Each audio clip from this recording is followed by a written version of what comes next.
ស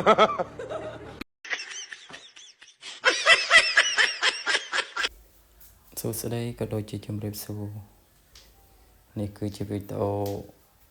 មីជាសំណងបែបបំផ្លែងបងប្អូនអាចទស្សនាបានលក្ខណៈជាងធ្វើការបែបសบาย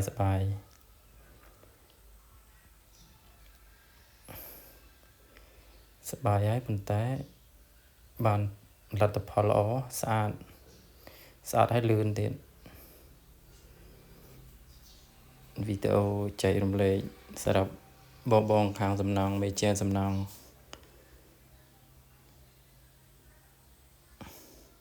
អាចមើលវីដេអូនេះហើយអាចយកទៅប្រើការបានខ្លះ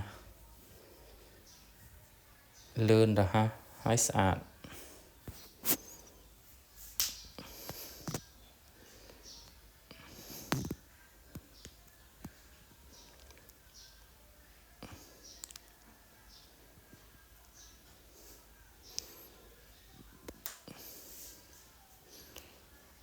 មានរបៀបបោក